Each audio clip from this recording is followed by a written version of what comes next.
To this now, a group of old age social grant recipients will march today to the Social Development Department in Polokwane, demanding to receive their grants at their nearest pay points. This follows SASSA and the Post Office's announcement that it will be phasing out of physical grant pay points and cash payments inside post offices from April 2024.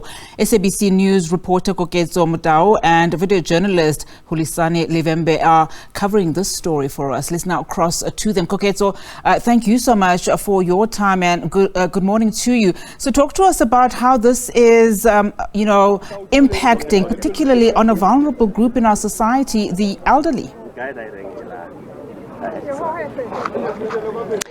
Thank you so much, Unati, and good morning to you and good morning to the viewers. Yes, I can tell you that indeed a group of elderly people have gathered here in Polokwane. They are going to march to the Department of Social Development, indeed demanding that the social development retain the pay point at their nearest areas, because now they are saying that if SASSA or Post Office also, take the decision to close these pay points, now they'll have to travel for over 50 kilometers to access the nearest ATMs, because they are staying far from their nearest town. So this is actually affecting them. They are saying that they want they want to receive their social grants from their nearest pay points, because obviously they are complaining about being marked in their nearest towns. They are saying that they cannot manage to travel for those long distances to actually just get their social grant money. But I want to speak to their representative here, Ntate Njana. Thank you so much for talking to us here on SABC News. You are marching to the social development today. What are some of your concerns as the elderly people?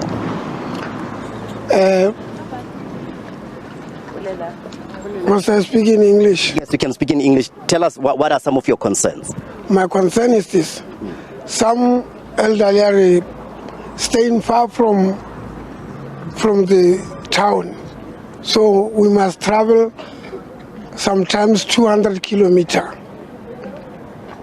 And sometimes we pay 300 rand to go to the pay point. So we are here to tell social grant or our government to speak about this, because if they don't fix it, no pay, no vote. They must know that, because at the pay point, when the vote is coming, they take their cars and they go into the house that people must vote. But when they must get pay, they said we must travel. So that is we don't want that. And then you are also saying that you were never consulted as the elderly people. You were just told that from the 1st of April, SASSA is no longer going to, pay the money at the local pay points. So what is it that you want the government to do with this issue? The government today, they must answer it, or they are coming to our village or not. If they don't come to our village, no pay, no vote. Yes. So is this the same sentiment that you are all sharing here? Everyone is telling me to tell the government about this. So how far are you staying from the nearest town? Let's say, I understand that you are coming from a village, the area of Senwabarwana. How far is your nearest town? The nearest town is Bochum, Senwabarwana. It's 13 kilometers where I'm staying. But some people are staying 70-something kilos. Some are staying 300 or 200 kilos. I am the nearest one. I'm staying 13 kilometers. And then lastly, when I conclude with you, what are some of the challenges that you are facing when you go to those towns? Are you getting robbed? Are you getting marked? And what are some of the challenges that you face as elderly people? So you see, the elderly people, when they get pay, always when they give him the pay, he sit down like this. You see, then he's counting the money. There is no zoti, there is no nothing. But when they are going to town, once he counting the money, the zoti is coming and take the money. All right, thank you so much. That is Daten Jana, one of the elderly people who are receiving the SASSA social grant. But I want to also, bring in one of the leaders from the Limpopo Pay Point Hawkers organization, because this is not only affecting the elderly people, it's also affecting the local businesses, because these people are making a living by selling their products at those very same, pay points. But in that day, thank you so much for joining us here on SABC News. Just take us through the challenge that you are going to face, should these pay points be closed from the 1st of April. Thank you. There's much challenges that we are going to face if the pay points are stopped. Firstly, the local economy is going down. It does not affect us only who sell at the pay point. The first people